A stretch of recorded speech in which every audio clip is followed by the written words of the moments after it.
한 주 동안 참 무더웠지요. 정말 수고 많으셨습니다. 오늘 하나님의 은혜가 더위와 반비례해서 폭포수같이 시원하게 임하기를 주님의 이름으로 축복합니다. 요한복음 12장은 베다니에서 부활한 나사로가 살고 있는 그 베다니에서 이제 예수님께서 마지막 6월절 맞이하며 예루살렘으로 이제 십자가에 죽으러 가시는 그 마지막 사역, 그걸 바로 베다니에서 하게 됩니다. 어떤 모습을 가지고 있습니까? 사실 베다니라는 뜻이 슬픔의 집이에요. 고난의 집이라는 뜻입니다. 그런데 죽음이 있는 그곳에 예수님께서 마지막으로 찾아가셔서 나사로를 살리심으로 말미암아 본인께서 십자가에 어떻게 죽으실 것인가, 그리고 어떻게 부활하시는가 하실까를 예표하는 그런 의미에서 이 귀한 사역을 감당하신 것입니다. 나사로와 관계됐기 때문에, 죽음과 부활이 실현된 장소이기 때문에 이 지역을 통과하심으로 예수님께서는 이 땅에 오신 목적과 또 행하실 일들을 이제 그대로 행하게 되는 것입니다. 여러분, 베다니는 지금도 예루살렘 동쪽에, 감남산 남동쪽에 비탈에 있는 가난한 동네입니다. 지금은 모슬렘과 기독교인들이 섞여 있는데 팔레스타인 사람들이 거기서 많이 살고 있어요. 그래서 그 무덤은 아니지만 그와 비슷한 무덤을 성지순례 가면 볼 수가 있는데요. 깊게 들어가서 거기 묘지, 시신을 안치된 곳에, 물론 지금 시신은 없지만 그곳이 바로 무덤에서 돌문을 열어야 되는 곳이고, 그 옆에는 이제 우물가가 있어요. 그러니까 마리아와 또 나사로 삼남매가 사용했던 그런 우물도 있는 20m나 되는 우물이 있습니다. 자, 베다니에서 죽음과 부활을 경험함으로 그 시골, 그 슬픔의 장소가 특별한 의미의 장소로 바뀌어진 것이죠. 자, 여러분, 베다니가 소망과 기쁨과 은혜로 이렇게 바뀔 수 있었던 근본적인 이유는 바로 그 죽음, 십자가의 죽음, 예루살렘에서 십자가 죽으실 예수님, 그리고 부활하신 예수님을 예표하고 경험하는 사건이기 때문에 의미가 있는 것입니다. 거기서 잔치를 벌여요. 여러분, 나사로 집에서 잔치를 벌였을까요? 아니면 다른 집에서 지금 잔치를 벌였을까요? 오늘 보면 문맥을 보면 꼭 나사로 집에서 다시 살아나는 것을 잔치하는 것처럼 보이죠. 잔치는 맞아요.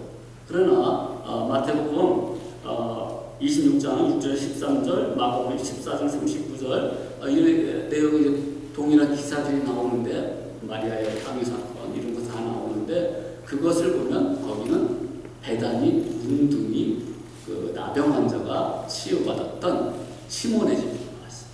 그러니까 시몬의 집에서 잔치를 겸사겸사해서 이제 갖게 된 것이죠. 여러분, 베다니라는 곳이 사실은 죽음과 고통과 슬픔이 있는 장소지만 왜 거기가 의미가 있습니까? 그곳에 십자가 달려 돌아가신 예수 그리스도의 그 사랑과 희생이 있기 때문에, 그리고 부활의 능력과 부활의 권세와 부활의 의미가 있기 때문에 그 장소가 의미가 있는 거예요. 거기서 잔치를 벌이는 겁니다. 기뻐하는 것입니다. 축제입니다. 감사합니다. 그리고 서로를 향해서 기쁨의, 오늘 같은 찬양을 드린다든가 기쁨의 그런 축제를 벌이는 곳이 바로 이 베다니, 오늘 말씀에 등장하는 작은 도시입니다. 저는 엘센트로가 왜 의미가 있는가? 제가 이제 여름 2년 차입니다. 환상적이에요. 어떻게 에어컨이 87도에서 내려가질 않아요. 그래서 피서를 어디로 갔느냐? 목양실로 왔어요. 여기 훨씬 시원합니다. 선교사님이 그러더라고요. 엘센트로 지역에 온 것 자체가 바로 선교라고. 왜 엘센트로가 의미가 있고 복된 장소냐? 이곳에 십자가의 사랑이 있고 부활의 능력이 있고 부활의 권세원이 예수 그리스도가 베다니에 찾아가신 것처럼 오늘 우리 삶의 현장에 우리 교회에 부활하신 예수님이 찾아오셨기 때문에 이곳이 복된 장소입니다. 그리고 교회는요, 사랑과 잔치와 기쁨과 은혜가 충만한, 십자가의 사랑이 충만한 그런 것이 바로 교회가 되는 것입니다. 아내와 이야기했습니다. 뭐가 가장 기뻐요? 그런 질문을 하더라고요. 그래서 나는 또 대답을 잘못하면 큰일 나잖아요. 그래서 생각을 하다가 주일날 예배하는 게 너무 기뻐요. 내 인생살이에 있어서 가장 중심과 기본이 주님께 예배하는, 영광을 올리는, 그리하여 하나님 앞에 구별된 삶을 사는 이 예배드리는 이 엘센토를 하나님 위해서 하는 게 너무 기뻐요. 여러분의 얼굴을 보면서, 여러분들을 맞이하면서, 참 어떨 때는 그 참새가, 새끼가 그 어미에 주는 먹이를 그냥 사모하면서 받아먹는 것처럼 말씀을 사모하고 하나님께 예배하고 하나님을 더 영화롭게 하려고 하는 영광스러운 예배 자리로 나오니 여러분 생각하며 그리워하며 볼 때마다 기쁨이 넘쳐요. 여러분, 세상 어디에서 슬픔이 변하여 기쁨이 되고 고난이 변하여 축복이 되고 소망이 됩니까? 엘센트로 한인교회에서 이런 놀라운 잔치와 치유와 하나님의 축복이 넘쳐나기를 주님의 이름으로 축원합니다. 예수님의 십자가와 부활의 사건은 지금도 진행되는 사건이에요. 한번 행하신 이 사건이 계속적으로 지속적으로 이루어지는 것입니다. 그래서 예수 믿는 기쁨과 은혜는 now, 바로 지금. 어디에서요? And here, right here. 우리가 사는 바로 이 생의 현장 속에서 누려질 수가 있는 것입니다. 여러분의 영성이라는 게 뭐예요? 하나님을 깊이 깨닫고 친밀한 관계로 들어가는 게 영성 아니겠습니까? 저는 영성이 목이시고 여러분 믿습니까? 이런 게 영성인 줄 알았어요. 그래서 신학교 때는요, 산에 가서 기도하는데 그냥 소나무 뿌리 붙잡고 소리 크게 해서 그냥 목이 쉬어서 이제 내려오면은 영성이 많이 올라간 줄 알았어요.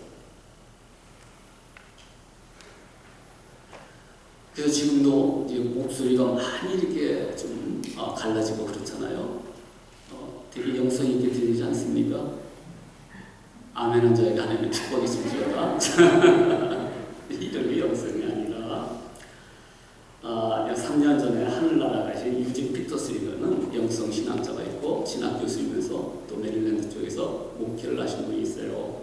목사님이신데 영성의 대가입니다. 그래서 그 유명한 책이 뭐냐면 현실의 뿌리 박은 영성, 다윗에 대해서 책을 썼는데 이분이 영성을 이렇게 정의합니다. 기독교 영성은 하나님께서 우리를 부르시고 치료하시고 용서하신다는 것을 들음에서 시작하고 그로 말미암아 거룩한 생활이 되고 또한 말씀을 들을 때 우리가 취할 행동은 바로 순종에서 나타난다. 이게 영성이라고 하는 거죠. 그러니까 하나님과 친밀한 관계 속에서 하나님의 말씀 관계 속에서 하나님 앞에 순종하는 모습으로 나오는 것, 이것을 진정한 영성이라고 그랬습니다. 그게 근거는 바로 십자가에 죽으신 예수 그리스도 그리고 부활하신 예수 그리스도 앞에 나와서 늘 그분의 깊은 영적 교제를 나누는 게 바로 영성이라고 얘기했습니다. 그래서 그런 얘기합니다. 우리 인생 주님에게 삶을 거는 것이야말로 가장 멋지고 중요한 일이라고 했습니다.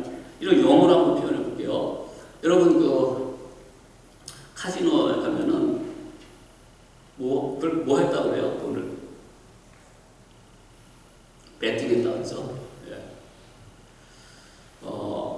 그 배트라는 단어가 뭐냐면은 거는 거예요. 내기를 걸기도 하고 스테이크 거기다 던져버리는 거죠. 그래서 bet your life on the road. 주님 앞에 자기의 인생을 걸어버려라는 말이에요. 걸어버려. 예, 유진 피터슨이 우리의 인생 삶을 주님께 다 뱉어라는 거죠. 이거는 영원한 복된 배팅입니다. 우리의 생명과 우리의 삶과 우리의 모든 것을 주님 앞에 걸어놓으라는 말입니다. 그래서 진정한 영성은 이러한 하나님께서 부르시고 치료하시고 용서하시는 것을 우리가 주님께 걸음으로 말미암아 경험할 수 있다는 것이에요. 그래서 예수 믿는 그 기쁨과 능력이 삶의 모든 정황 속에서 나타나는 부분입니다.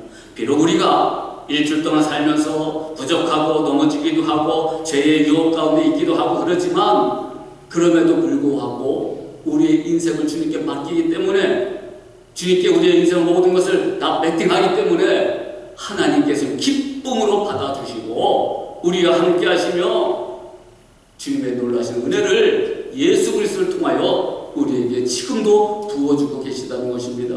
그것이 뭘로 나타나요? 가장 기본 예배를 통해서 나타나는 거예요. 그러므로 우리가 예수님과 함께 예루살렘과 십자가 부활로 날마다 나아가야 돼요. 날마다. 그것이 우리의 정보라는 것입니다. 그래서 피터슨 목사님은 마지막 인종회에 이런 얘기를 합니다. Let's go. 함께 갑시다. 함께 하나님 나라에 갑시다. 함께 하나님 전에 갑시다. 하나님 앞으로 나아갑시다.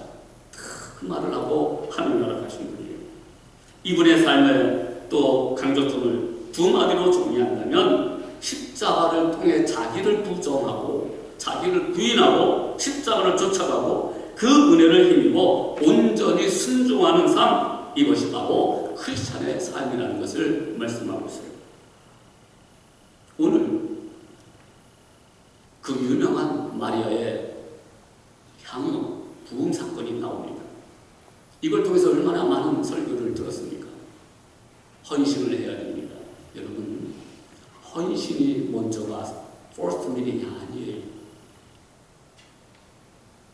이 속에는 예수님께서 이제 죽으신다고 하고 부활을 하실 것을 다 예언하시지 않습니까? 그러니까 이를 통하여서 주님의 장사 지내는 십자가의 사건을 예표하고 거기에 자기를 부인함으로 온전히 주님의 뜻에 주님의 손에 맡겨진 인생, 주님만을 따르겠다는 전적인 자기의 순종의 삶을 고백하는 신앙 고백이 먼저라는 거죠.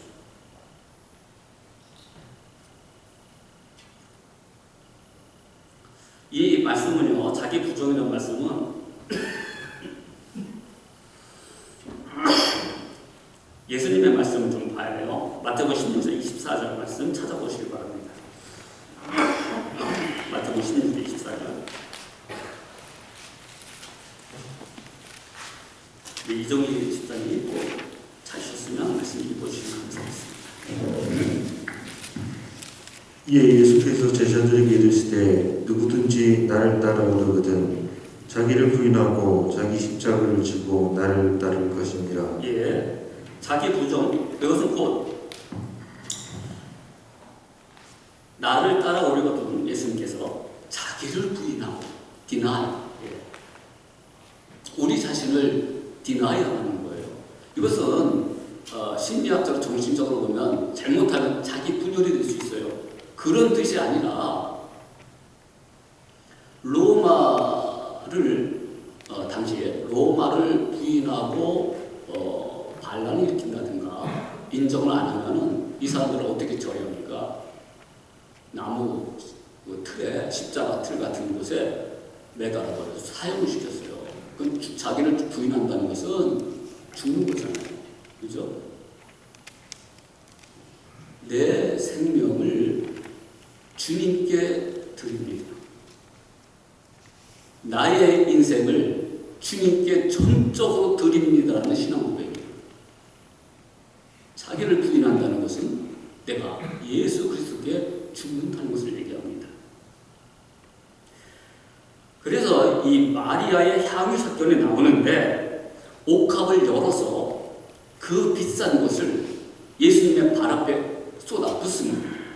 여러분, 이 여인의 헌신 같은 그 모습, 가장 귀한 것을 드리는 것을 우리는 잘 좀 이해를 해야 돼요. 자, 옥합을 깨뜨리고 향유가 들어가 있죠.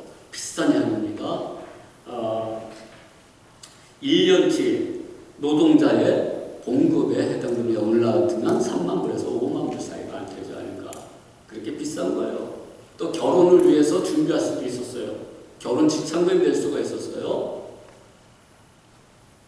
이것을 옥합을 깨뜨려서 쏟아부은 것입니다. 누구에게? 예수님. 근데 이것은 장사할 때 쓰이는 거거든요. 아주 비싼 것이에요. 여러분, 옥합을 써 향유를 붓는 것이 두 가지 방법이 있죠. 뚜껑을 열어서 붓는 것. 이것은 다음에도 쓸 수 있도록 어느 정도 붓는 거죠. 그러나 깨뜨려서 붓다는 것은 전부를 들였다는 거죠. 자신이 가지고 있는 가장 중요한 것을 전부를 들였어요. 또 동시에 고린도전서 11장 15절에 보면은 만일 여자가 긴 머리가 있으면 자기에게 영광이 되나니 긴 머리는 쓰는 것을 대신하여 주신 용도입니다. 여자에게서 영광은 긴 머리예요.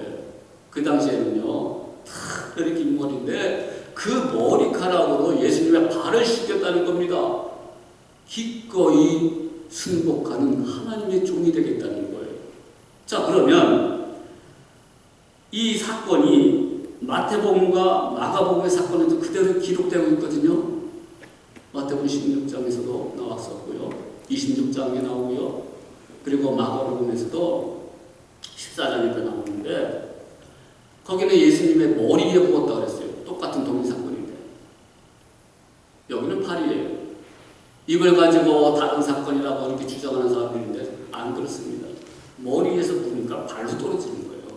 그런데 그것을 머리카락으로 해도 가장 영광스러운 자신의 것을 가장 영광스러운 하나님께 드리는데 주저하지 않았다는 거지요. 이거 뭘 얘기합니까? 자기를 부인하는 거예요. 이제 십자가 죽으신 예수를 예표하면서 그분의 장사에 미리 동참하는 거예요.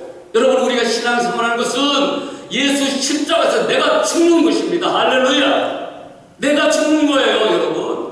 내 생명은 내 가진 모든 것이 주님의 것이기 때문에 나를 부인하는 것입니다. 그리고 하나님의 영광을 위해서 기꺼이 내가 순종하겠습니다. 이렇게 나오는 게 바로 크리스천의 삶이에요.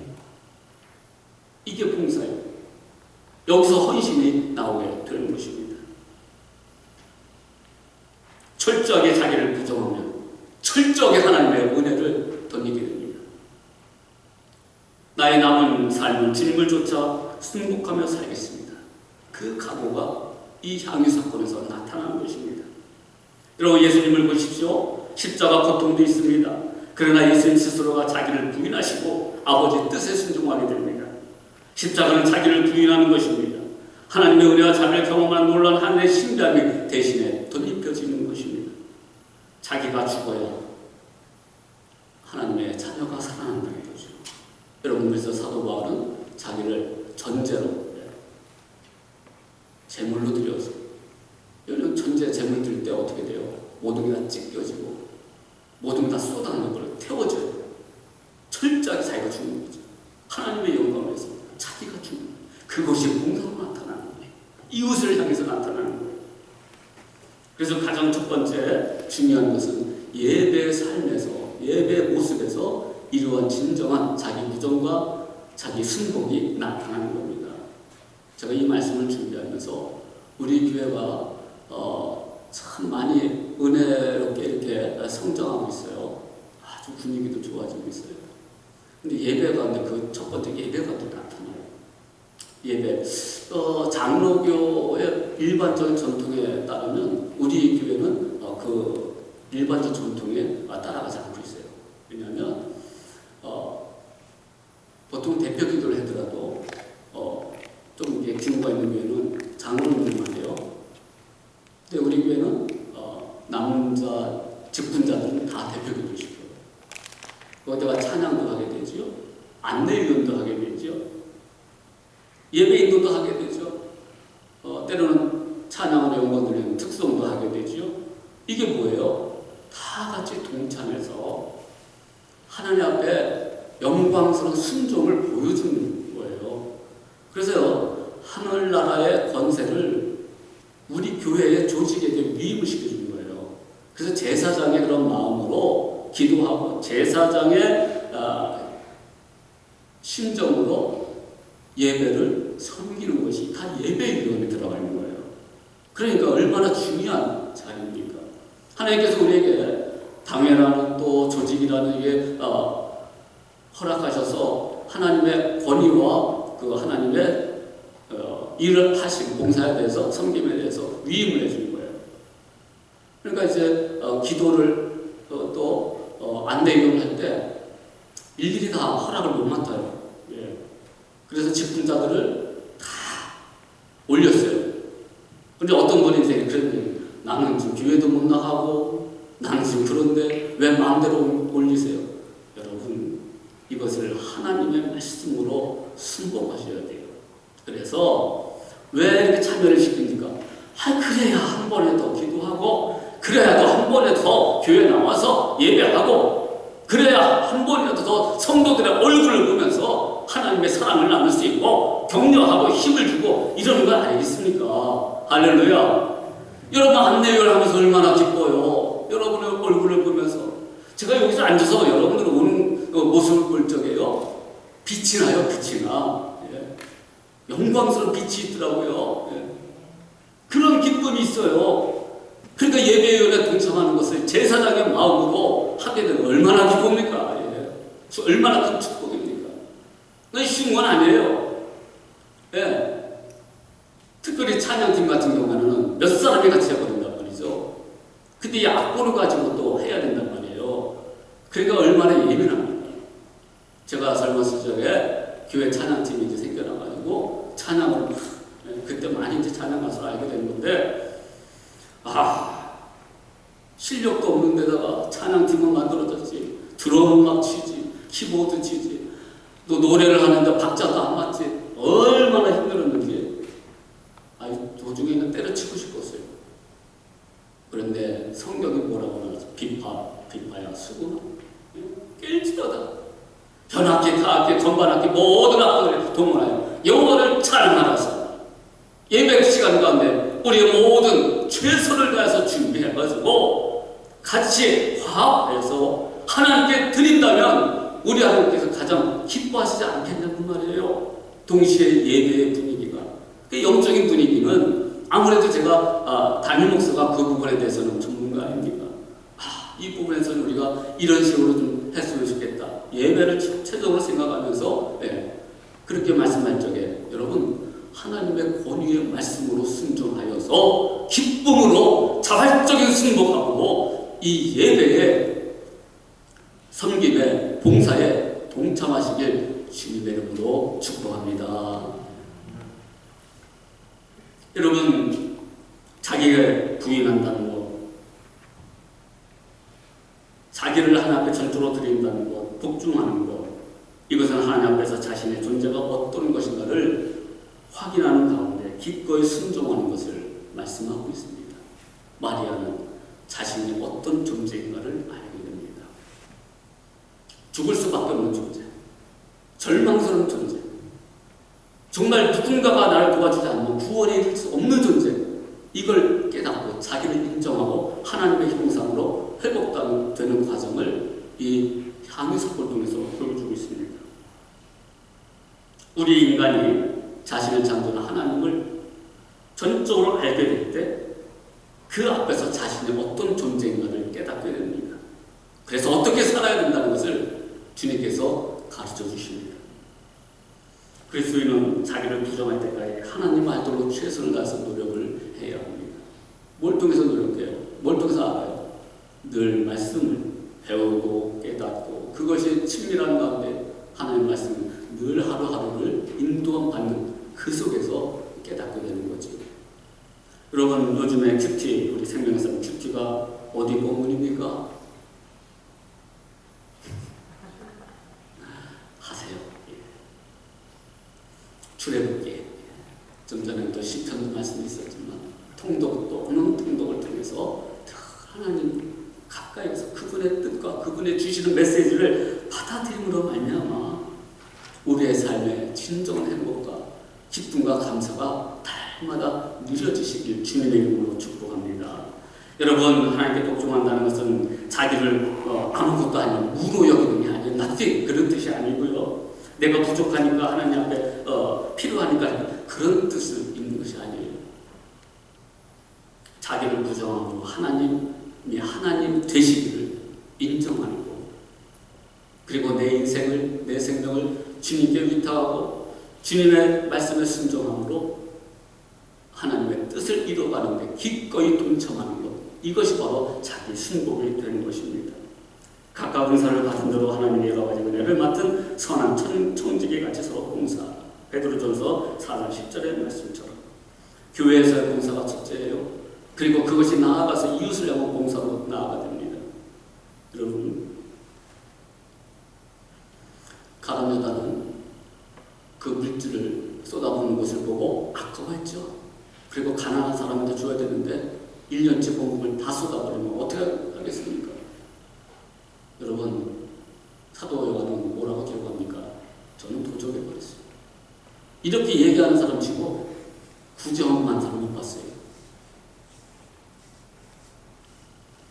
마리아의 향유 사건, 모든 걸 주님께 고백하며 바친 사람이 어려운 이웃을 도와줄 수가 있는 거예요. 만약에 그렇지 않았다면, 자기의 능력과 자기의 힘으로 한다면 거긴 다른 뜻이 있어요. 인본주의적 뜻이 있어요. 그걸 통해서 자기가 얻었다든가, 그걸 통해서 혹시라도 구원을 받는다든가, 그걸 통해서 남들보다 자기가 이렇게 우월하다는 것을, 그런 것이 깔려있을 수가 있다는 거죠. 그런데 예수 그리스도 앞에 나의 모든 것을 부정하고 주님께 드리는 그런 승복의 자세로 나온다면 하나님께서 기꺼이 이웃을 돕는 데 귀한 쓰임을 받게 될 것입니다. 저는 이 말씀을 준비하면서 우리 교회가 앞으로 해야 될 일들을 많이 생각해 봤어요. 이 지역은 좀 특별한 지역이기 때문에 한인들이 과연 늘어날 것이냐, 줄어들 것이냐 모르겠습니다. 경기가 좋아져서 다시 예전처럼 많은 분들이 좀 오시면 참 좋겠지만 그렇게 많이 늘어날 것 같지는 않아요. 그리고 2세들은 이제 점점 떠나죠. 그러니 우리 교회가 어떻게 해야 될까 기도 중에 있습니다. 그런데 꼭 해야 될 몇 가지가 있는데, 첫째는 성경에 대해서 좀 많이 가르치고 같이 누릴 수 있는 생활화 될 수 있도록, 제자화가 될 수 있도록 하자. 두 번째는 여러 사역 가운데 특별히 이 멕시코 선교는 우리에게 주신 하나님께서 주신 사명이에요. 저 이 일을 최선을 다해서 좀 섬기며 도울 수 있도록 하자. 그리고 세 번째는 내 이웃을 위해서 노숙자들에게 일주일에 한 번 정도는 좀 따뜻한 음식을 좀 대접할 수 있는 그러한 기회를 삼아보자.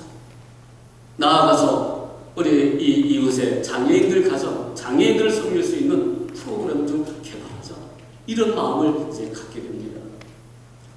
여러분, 가난함을 긍정하는 사람에게서 가난을 극복하는 것을 배우게 되듯이, 가난을 긍정하는 사람이 부끄러워하지 않고 가난한 일을 멸시하지 않는 것처럼 예수 그리스도 앞에 전적으로 자기를 부정하고 하나님 앞에 전적으로 자기를 순복하는 사람만이 진정 이웃을 섬길 수가 있습니다.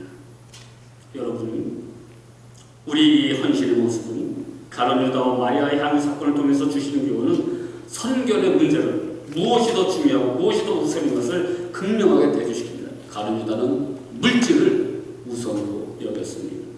자기 현실에 예수 그리스도와 자기 뜻대로 되지 아니하니까 죽여버리고 팔아버리는 거예요.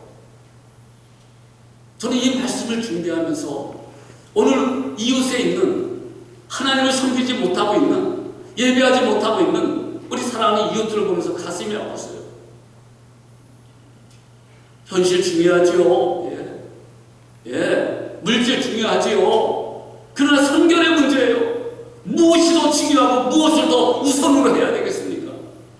최선을 다해서 주일 한나는 구별되어서 하나님께 드릴 수 있도록, 가계분을 못 땄습니까? 시간을 좀 잘라서 쪼개서라도 하나님 앞에 예배하며 이 하나님의 말씀을 듣고 영광 돌리며 그것이 일주일을 지내해 나갈 수 있는 그런 예배 우선의 삶을 살자.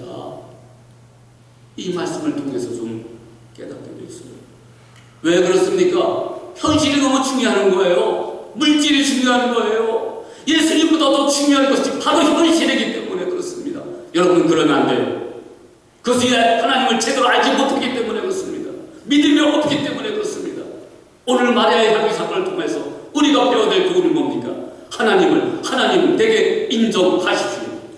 십자가에 죽으신 예수 그리스도를 나의 현실 가운데 그대로 인정하고 받아들이고 나를 주님 앞에 승복시키십시오. 이것이 복입니다. 이것이 기쁨이에요. 이것이 우리에게 주신 하나님의 사명입니다. 오늘 이 귀한 사건을 통해서 이제 주님은 죽으러 가십니다. 마지막 베다니에 와서 잔치에 참여하며 죽음의 자리로 가는 것처럼 오늘 엘센트라가 이러한 영적인 베다니, 우리 교회와 그런 베다니의 축제와 기쁨과 잔치가 넘치는 사랑의 하나가 되는 그런 아름다운 교회들 뿐만 아니라 나아가서는 십자가를 자랑하고 부활의 예수를 증거하는 그러한 아름답고 복된 우리 교회, 우리의 사명이 되시길 주님의 이름으로 축복합니다.